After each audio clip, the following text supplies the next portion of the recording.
I've been defending federal drug crimes for my entire career as a criminal defense lawyer. Of course, drugs are outlawed across the country in both state and federal courts. As such, the United States Attorney's Office, which is charged with prosecuting federal drug offenses, hand selects those cases it wishes to prosecute. Federal drug offenses can easily be broken down into three levels. Level 1, or the lowest level, are those drug offenses that, upon conviction, are punishable by a prison term not to exceed 20 years.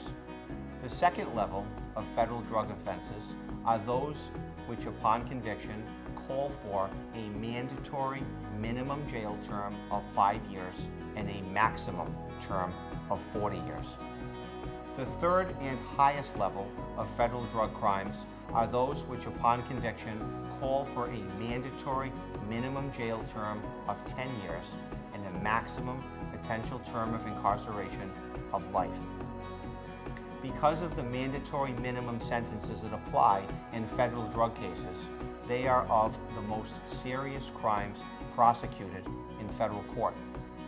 Repeat offenders, those individuals who have previously been convicted of drug trafficking offenses, can be exposed to even higher penalties with what are known as federal sentencing enhancements.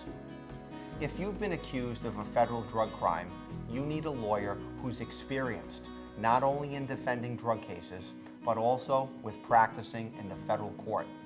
Many of my clients are accused of violating the federal laws and are exposed to those levels of drug crimes which call for mandatory minimum jail sentences. In these circumstances, there are only 5 ways to escape that possible fate.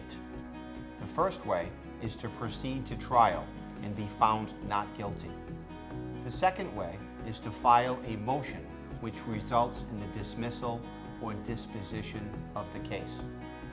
The third is to cooperate with the government if you are willing and able, and the government invites you to do so. The fourth is to qualify for first-time offender treatment status, known as safety valve. And the fifth and last way to avoid potential mandatory minimum jail time is to negotiate with prosecutors for a reduction in charges. If you, a family member, or a loved one have either been charged with or are under investigation for a federal drug crime, call my office today. We have the experience, resources, and manpower to successfully defend you against the federal government.